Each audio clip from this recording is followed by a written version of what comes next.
Assalamualaikum warahmatullahi wabarakatuh. Halo teman-teman semuanya, jumpa lagi dengan saya Dina Aryani Salim. Kali ini saya dan teman saya melakukan sebuah proyek kolaborasi bersama. Kami sama-sama seorang sarjana psikologi, alumni program studi psikologi Universitas Hasanuddin. Namanya itu adalah Athina Saraya SPSI. Jadi hari ini kami mau sharing ke teman-teman sekalian tentang positif psikologi atau psikologi positif.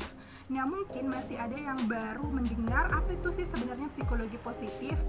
Nah, untuk teman-teman di luar sana mungkin berpikiran bahwa psikologi itu mungkin hanya untuk orang-orang yang punya gangguan, untuk orang-orang yang punya masalah, pokoknya alasan-alasan medis lah ya. Nah, tapi perlu teman-teman ketahui bersama bahwa sebenarnya psikologi ini hadir bukan hanya untuk mereka-mereka yang punya gangguan, tetapi juga untuk mereka-mereka, untuk kita-kita ini yang mau mengembangkan potensi kita, mau mengembangkan diri kita menjadi pribadi yang lebih baik.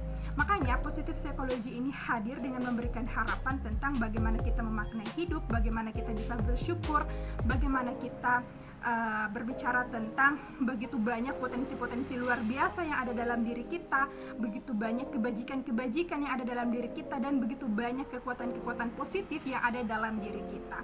Oleh karena itu saya dan Athina mau sharing kepada teman-teman sekalian tentang apa sih sebenarnya psikologi positif itu, dan bagaimana sih sebenarnya karakter-karakter strength yang ada dalam diri kita, bagaimana sih sebenarnya karakter-karakter positif itu bisa tumbuh dan berkembang di diri kita.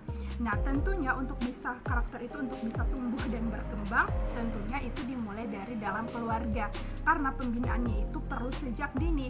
Jadi, bagaimana sih caranya kita di keluarga membantu anak untuk bisa menumbuh kembangkan karakter-karakter itu? Nah, itu dia yang akan kami sharingkan. Teman-teman, perlu teman-teman ketahui bahwa karakter-karakter strength itu ada 24 dari beberapa virtue. Nah, itu yang akan kami sharingkan satu persatu. Oleh karenanya teman-teman tetap stay dengan video-video kami yang akan kami sharingkan. Untuk lebih detailnya, ini dia penjelasan dari Athina Saraya SPSI. Terima kasih, dadah. Hai, perkenalkan, nama saya adalah Athina Saraya. Saya adalah seorang lulusan S1 Psikologi. Seperti yang kita ketahui, saat ini kita sedang menghadapi situasi pandemi COVID-19. Tentunya situasi ini membawa berbagai perubahan dan tantangan pada aspek-aspek kehidupan kita. Berbicara mengenai tantangan, kehidupan ini tidak pernah terlepas dari tantangan baru dari setiap periode ke periode yang berikutnya. Namun pertanyaannya, gimana sih caranya supaya kita bisa memanfaatkan hal-hal yang ada di dalam diri kita ketika menghadapi tantangan-tantangan yang baru dalam kehidupan ini? Untuk itu saya akan membahas mengenai perspektif psikologi positif. Nah, apa sih psikologi positif itu? Jadi, psikologi positif itu merupakan sebuah perspektif yang mengkaji tentang bagaimana individu bisa memanfaatkan perangkat-perangkat yang ada di dalam dirinya untuk bisa berfungsi secara optimal dalam mencapai kehidupan yang lebih bermakna. Nah, pilar dari psikologi positif salah satunya adalah karakter strength. Menurut perspektif psikologi positif, ada 24 karakter strength yang kemudian digolongkan ke dalam 6 virtue atau 6 core inti utama yang memayungi karakter-karakter strength ini. Nah, kenapa sih kita perlu untuk memiliki atau untuk menginternalisasikan karakter-karakter strength ini ke dalam diri kita?